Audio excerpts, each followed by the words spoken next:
Bonjour, bienvenue sur le plateau de Jeune Action. Valoriser son parcours professionnel, préparer son avenir, c'est désormais possible grâce à l'Orfolio.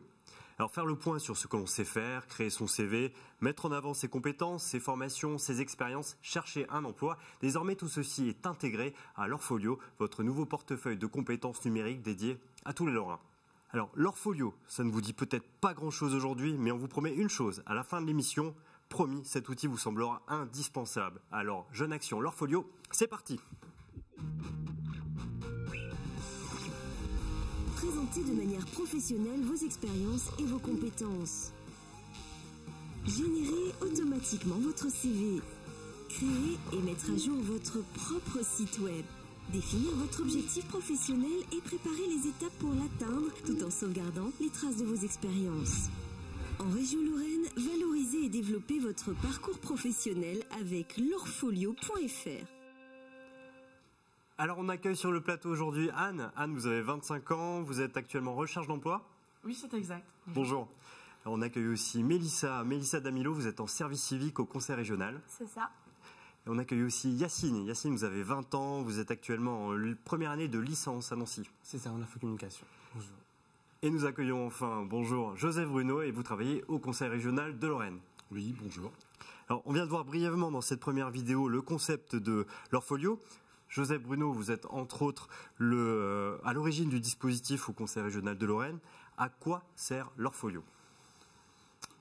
S'il fallait résumer l'Orfolio, je dirais que, en fait, par les temps qui courent, surtout dans les 20 dernières années, les uns les autres, on est amenés à devenir des professionnels en fait de la recherche d'emploi, et il devient vraiment déterminant, important, essentiel de savoir décrire ses compétences très précisément si on veut avoir une chance de passer la rampe auprès d'employeurs, par exemple. Mais c'est l'essentiel.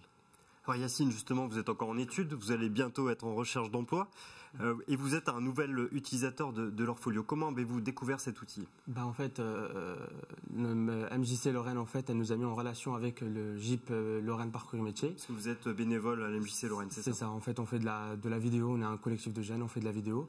Et elle nous a mis en relation avec donc, le GIP Lorraine Parcours et Métiers qui nous a fait pendant 2 heures une séance sur l'Orfolio, donc comment ça marche, comment ça fonctionne. Et donc vous êtes voilà. un tout nouvel utilisateur. C'est ça. Ça va, ça s'est bien passé ? Pour l'instant, c'est nickel, ça commence, ça va. Alors Anne, vous êtes utilisatrice l'Orfolio depuis 1 an. C'est quoi votre utilisation aujourd'hui de l'Orfolio ? Alors, j'ai découvert donc l'Orfolio lorsque j'étais en service civique à Unicité.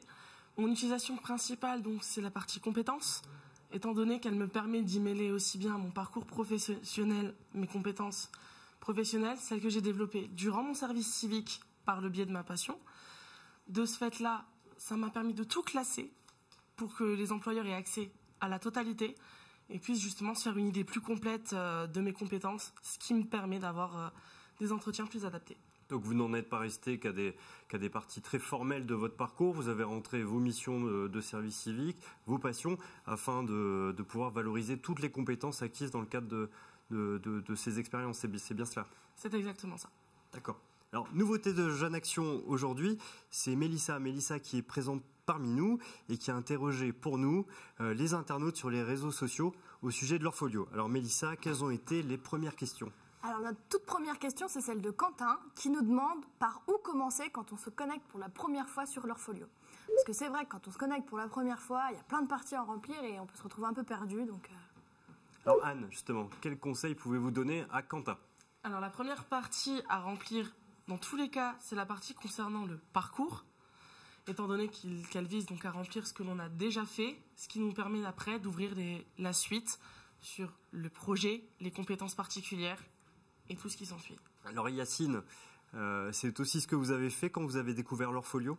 Non, moi, en fait, j'ai commencé par scanner déjà tous les documents que j'avais. Je les ai mis en ligne sur l'Orfolio, en fait, parce que je trouve que c'est à travers ce que je fais, en fait, c'est plus pour valoriser mes compétences. Et je pense que c'est le but premier de l'Orfolio, parce que je fais de la vidéo à côté. Du coup, on fait beaucoup de choses. Et c'est surtout pour mettre en avant nos compétences, en fait. Je reviens sur le fait que vous avez stocké vos documents. Vous avez stocké quoi comme vos diplômes, les diplômes, les attestations, les articles de presse, les vidéos qu'on fait, Et donc, j'ai commencé par là, en fait. J'en profite, dernière question. Joseph, justement, cette partie stockage, est-ce qu'elle est intéressante pour les gens qui se connectent à l'Orfolio? Oui, c'est une partie essentielle parce que, comme vient de le dire Yacine, c'est une partie qui permet de stocker des preuves. En fait, il s'agit de preuves ou d'illustrations des compétences. Alors ça, c'est une chose, et dans la pratique de Yacine par rapport à la vidéo, ça se justifie pleinement parce que Yacine montre ce qu'il sait faire. Cette partie-là, le Conseil régional de Lorraine a décidé d'attribuer à chaque utilisateur de Lorraine 1 giga de stockage possible pour pouvoir stocker. Voilà, c'était fait au départ pour les documents. Je sais que certains utilisateurs mettent des vidéos et des photos, c'est le bienvenu. C'est justement un peu pour illustrer un petit peu. Pour revenir un petit peu par quoi on commence, les deux peuvent être possibles. Je crois que mettre des preuves et commencer par le parcours, ça va ensemble.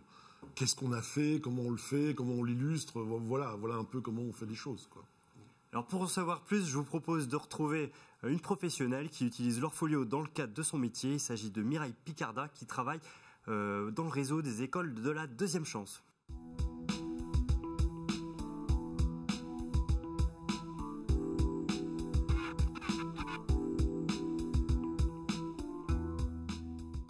Le principe même du portefeuille de compétences est une de nos bases de la construction du projet professionnel, ce qui fait qu'on a vu en l'Orfolio un outil complémentaire, quelque chose qui permettait de centraliser toutes les informations, toutes les choses importantes qu'avait tendance à perdre le stagiaire aussi dans son parcours et dans sa vie en général, tout ce qui est quand même avec des jeunes qui ont parfois quelques difficultés à se regrouper eux-mêmes.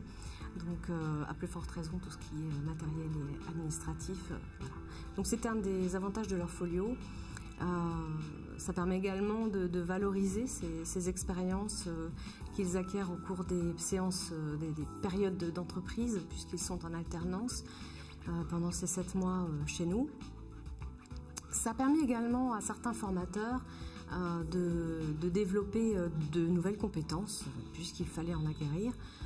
Ils ont d'ailleurs, toutes les équipes ont toutes été formées pour pouvoir accompagner les jeunes, parce que c'est un outil qui nécessite un accompagnement.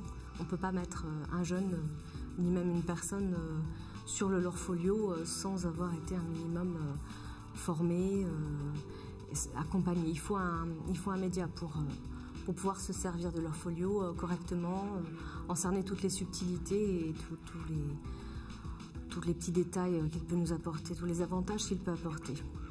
Ce qu'on a trouvé intéressant à l'E2C, c'est justement de pouvoir inscrire les jeunes dans ce parcours de formation tout au long de la vie et d'éviter à ces jeunes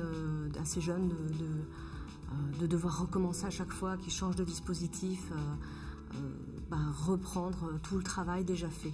Là, c'est en ligne et c'est accessible par le jeune, quel que soit l'endroit où il est. Donc c'est un des atouts que nous avons trouvé intéressant et que, voilà.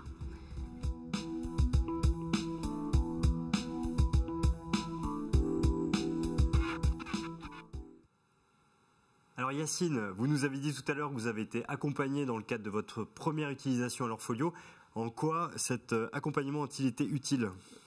L'accompagnement est utile parce qu'au départ, c'est très compliqué. Enfin, c'est un peu difficile à comprendre l'outil, mais surtout qu'il y a certaines sections qui sont un peu compliquées, difficiles à comprendre.